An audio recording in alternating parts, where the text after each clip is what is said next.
Hi, I'm Tim Hunter. I'm with Boston Founder Magazine. I want to talk to you today about a gentleman by the name of Candido. Now, Candido, probably way back around 1948, had a very interesting problem. But before we get to the problem, let me give you a little backdrop on him. He was a plumber. Now, not only was he a plumber, but he was a master plumber because he worked probably all of, 14, 16 hours a day. I mean, he was in big demand in the town that he came from.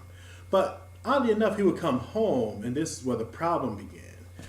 He would come home, and his wife would be there stressing about their 15-month-old son. Now, their 15-month-old son had a disease called rheumatoid arthritis. Okay, as you probably know, you can imagine that's painful for a lot of adults even till this day. But in 1948, there wasn't that much technology on medications and things of that nature. So can you imagine your poor son, like many parents? Of course, you don't want them to go through any type of pain. You would rather take that pain for them.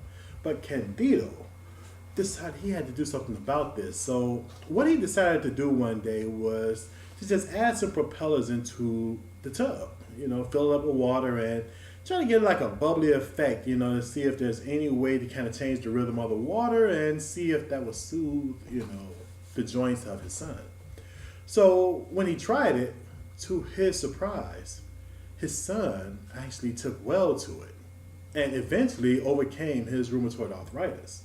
Now, it may have happened even faster because, of course, that was a baby, 15-month-old. The healing process is a lot faster. But Candido thought, wait a minute, if this worked that good for my own son, maybe there's some people out there that I can help and maybe I can offer it to them as well. So what he did was he offered a patent on this device that he created. He got the patent for it, and he began to put it together and start selling it himself. Now, as he came about with this, he started getting more and more popular, and his tub started getting more and more in demand throughout his city. And he decided, I'm going to name this thing. I have to name it something. He decided to name it after his own last name. His last name was Jaccuzzi. That is now a verb today pretty much now because we're so used to the product being everywhere from luxury hotels to your own, living quarters. But the Jaccuzzi came from a man who was going through a big problem in his personal life.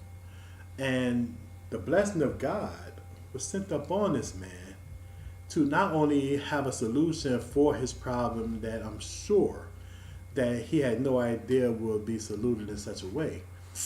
But he was end up being one of the, wealthy guys, of America, or in the world rather, for that most part.